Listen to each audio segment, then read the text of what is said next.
My mother didn't lower her voice. She didn't wait until the room was quiet. She said it plainly, with her chin lifted and her spine straight, like she was stating a fact everyone already knew. I should have stopped at one child. If you want more real stories about family betrayal, resilience, and reclaiming your life, don't forget to subscribe and turn on notifications. The words cut through the house like shattered glass. The laughter died instantly. Someone near the kitchen froze mid-sip. The low hum of conversation collapsed into an uncomfortable hush, and suddenly every eye was on me, waiting for the usual response. The apology, the smile, the retreat. I stood there in the center of my aunt's living room, holding a plate I no longer felt in my hands, my heartbeat loud enough to drown out everything else. But instead of shrinking, something unfamiliar stirred inside me. Not anger, not even sadness. Clarity, because in that moment, I finally understood something that had taken me 30 years to see. This wasn't an accident. This was who she had always been. I grew up in a narrow brick house in Cedar Falls, Iowa. 2 floors, creaky stairs, white shutters that my father repainted every summer like it was some sacred ritual. Neighbors called us a good family, stable, traditional, respectable, and for my parents and my younger brother, Evan, it probably was. For me, it was a lesson in invisibility. From the time Evan was born, the house shifted. The air itself seemed to lean toward him. His needs came first. His moods were monitored. His future was discussed in hopeful tones over dinner. Mine was assumed. If Evan forgot his lunch, my mother rushed it to school. If I forgot mine, I was told responsibility builds character. If Evan struggled with a class, tutors were hired. If I struggled, I was told to try harder. The imbalance wasn't loud. That's what made it dangerous. It was subtle, systematic, normalized. By 13, I understood the rules without anyone spelling them out. Don't need too much, don't take up space, and definitely don't expect recognition. So I adapted. I became efficient. In high school, I worked weekends at a grocery store. By senior year, I was helping cover utility bills. My parents framed it as everyone pitching in, but the numbers told a different story. Evan's expenses were untouched. He played club sports. I paid for groceries. When I earned a partial scholarship to a state university, my mother smiled and said, "That's practical." When Evan announced he wanted to attend a private tech institute out of state, they found the money. Somehow, I majored in supply chain analytics. Numbers made sense. Systems followed rules. Effort produced outcomes.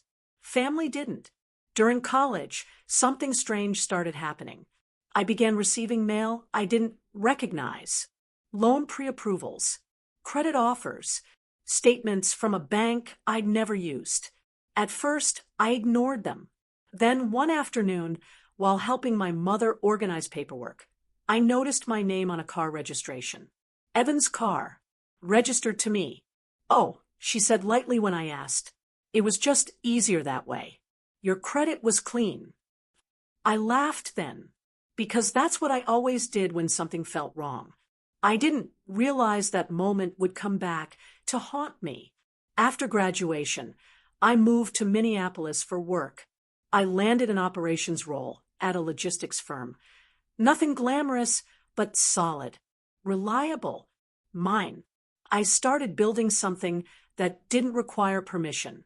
And that's when the calls began. Utilities, missed payments, a loan delinquency notice. I pulled my credit report on a Tuesday night, sitting alone at my kitchen table, and felt my stomach drop. 3 accounts, all opened in my name, all tied to addresses I'd never lived at. One was for a commercial vehicle. Evans. I called my mother immediately. She sighed. "You're overreacting," she said. "It's family. Everything benefits everyone." That sentence echoed in my head for weeks. Everything benefits everyone. Except it didn't. The debt was climbing. My credit score tanked. When I confronted Evan directly, he shrugged. "You were always better with paperwork," he said. "I didn't think you'd mind." That was the moment something cracked. But the confrontation didn't happen then. It happened months later at a family engagement party, held, ironically, to celebrate Evan's promotion. That's where she said it. I should have stopped at one child. And for the first time in my life, I didn't absorb it. I let it fall to the floor where it belonged. I set the plate down slowly, lifted my head, and felt 30 years of silence dissolve. Because the truth was finally undeniable. They didn't overlook me. They used me, and I was done pretending otherwise. I didn't leave the party right away. That surprised even me. I stood there for several long seconds after my mother's words landed, letting the room absorb the discomfort she had created. People avoided my eyes. Someone cleared their throat. The music resumed too loudly, like it was trying to erase what had just happened. My mother had already turned away. That was the part that hurt the most, not the sentence itself, but how easily she moved on, as if she hadn't just said something that should have shattered a family. I picked up my coat and walked out without saying goodbye. The cold night air hit my face like a slap, sharp and clarifying. I sat in my car, hands resting on the steering wheel, and stared at the dark windshield until my breathing slowed. I didn't cry. I didn't scream. I opened my phone and pulled up my credit report again. This time, I didn't look away. Over the next week, I became methodical. If my childhood had taught me anything, it was how to endure quietly. But adulthood had taught me something else: how to document. I requested full statements. I contacted banks. I asked questions I had never asked before. And slowly, a picture formed. The car loan wasn't the only thing. There was a personal loan taken out 3 years earlier during Evan's gap year. My signature was on it, or at least something pretending to be my signature. There were utility accounts tied to my name at my parents' address. Missed payments, late fees. I wasn't just helping the family. I was financing it, without consent, without acknowledgement, without protection. Every confirmation email felt like another puzzle piece snapping into place. The late nights I'd spent stressing over my finances. The unexplained denials when I applied for better credit cards. The subtle way my progress always seemed just slightly delayed. It hadn't been bad luck. It had been theft. I scheduled a meeting with a financial advisor recommended by my firm.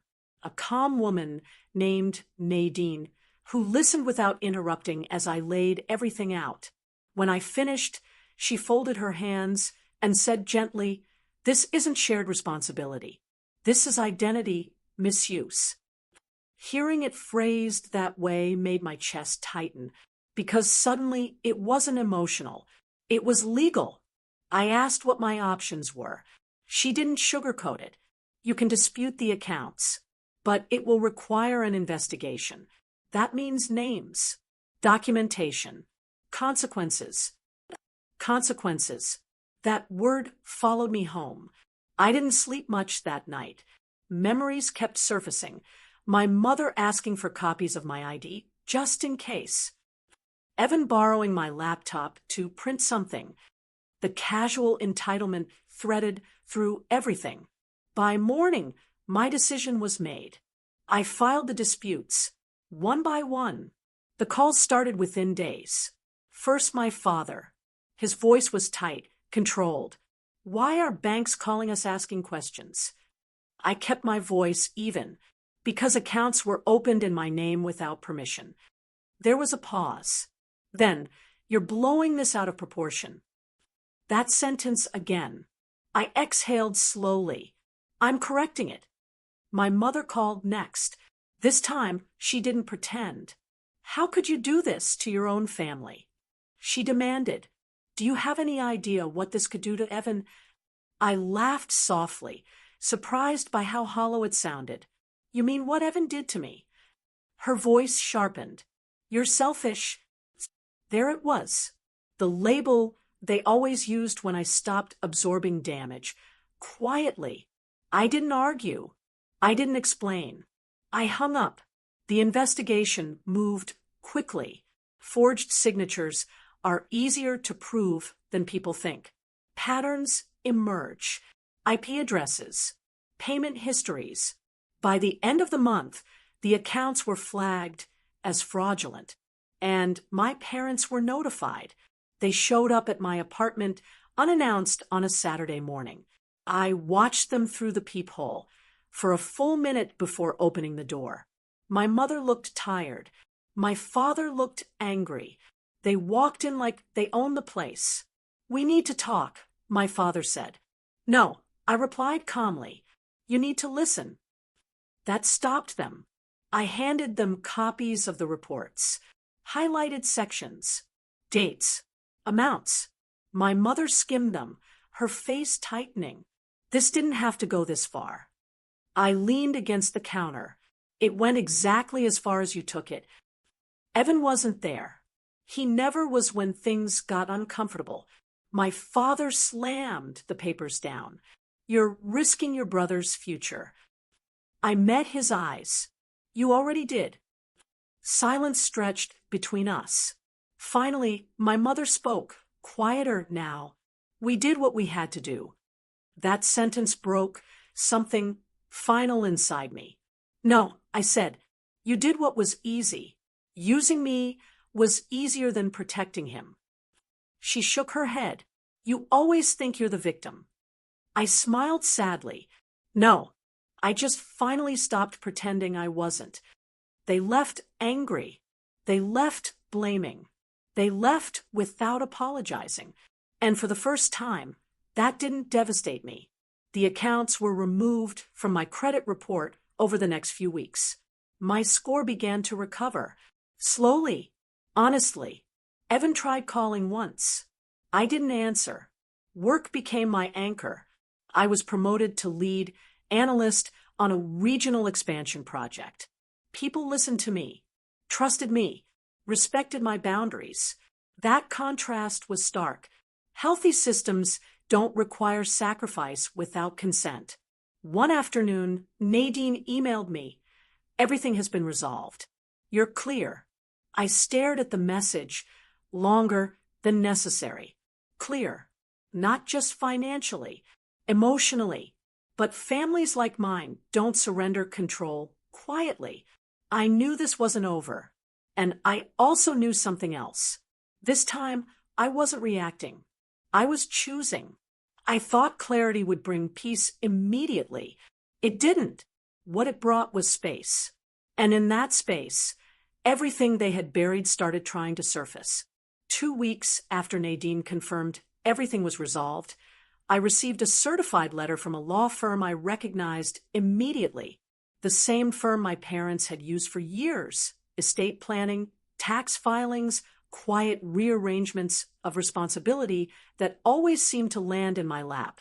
The letter wasn't a lawsuit. It was a warning, a request to reconsider the disputes, a reminder of family unity. I laughed out loud when I read it, alone at my kitchen table, coffee cooling untouched beside me. They still thought this was a misunderstanding. Or worse, they thought I would fold. That night, I did something I'd never done before. I pulled every record I had ever kept, every bank transfer, every receipt, every message asking for temporary help, every email where I was thanked vaguely but never repaid, years of quiet compliance laid out in neat digital rows. It wasn't revenge. It was accounting. And once I saw it all together, the scale of it took my breath away. They hadn't just used my credit. They had built their stability on my silence. I didn't send the records to the lawyer. Not yet. Instead, I waited. Families like mine always come back when they realize control is slipping. Sure enough, the call came on a Sunday afternoon. "Evan's in trouble," my mother said without greeting. I closed my eyes. Of course he was. "What kind?" I asked evenly. There was a pause. Then, reluctantly, the investigation flagged other things. His business account, the vehicle registration, the loan structure. I leaned back in my chair, staring at the ceiling. "So," I said. "So," she snapped, "they want explanations." I let the silence stretch. She filled it just like she always had. "You didn't have to go this far," she said. "You've made your point." That sentence landed wrong. "No," I replied. "I corrected my records. The rest is consequences." Her voice hardened. "You're enjoying this." I almost smiled. "No," I said softly. "I'm done managing outcomes for adults who never protected me." She told me they wanted to meet. Neutral ground, a conference room at the law office. I agreed. Not because I owed them anything, but because I wanted the ending to be clean. The room was small and aggressively beige. A long table. For chairs. Water pitchers no one touched. My parents arrived first. Evan came last. He looked thinner, older, less confident without the cushion of unquestioned support. No one hugged. No one smiled. The lawyer cleared his throat. "We're here to discuss resolution." I spoke first. "I won't be assuming responsibility for any account, loan, or obligation that isn't legally mine." My father frowned. "You're being extreme." I slid a folder across the table. Inside were copies of everything. Dates, amounts, patterns. The lawyer flipped through it slowly. Evan stared at his hands. My mother's face drained of color. "This," I continued, "is why I won't be reconsidering anything." The lawyer looked up. "This is extensive." "Yes," I said. "It took years." Silence settled heavy and final. Evan finally looked at me. "You didn't have to expose all of this." I met his gaze calmly. "I didn't expose it. You created it." My mother's voice trembled. "We did what families do." "No," I replied. "You did what benefited you." The lawyer closed the folder. "Given this documentation, I recommend compliance with the investigation." That was it. No dramatic outburst. No apology. Just reality arriving quietly. They left separately. Evan didn't look back. Neither did I. The aftermath was quieter than I expected. No more calls. No more demands. Just distance. And in that distance, something incredible happened. I slept deeply, without rehearsing conversations that would never come. Work continued to grow. I was offered a director track role 6 months later. I accepted without asking anyone if it was too much. I moved apartments, not to escape them, but to mark the shift. A place with windows that caught the morning light. A balcony that faced east. Sometimes I thought about the girl I used to be. The one who believed endurance was love. She deserved better. One evening, standing on that balcony, city lights humming below, I realized something important. Cutting them off wasn't an act of cruelty. It was an act of alignment. I wasn't punishing anyone. I was choosing myself. And that choice didn't make me heartless. It made me whole. If you're listening to this, and you've ever been the responsible one, the invisible one, the one whose name was only called when something needed fixing, hear this clearly. Love doesn't require self-erasure. Family doesn't mean forfeiting your future. And choosing yourself doesn't make you selfish. It makes you free. Yellow Heart, if this story resonated with you, please take a moment to like this video. It truly helps this channel reach others who need to hear these stories. Speaking Head, I'd love to hear from you. Drop your name and the city you're watching from in the comments. Your story matters more than you know, Belle. And if you want more real stories about family betrayal, resilience, and reclaiming your life, don't forget to subscribe and turn on notifications.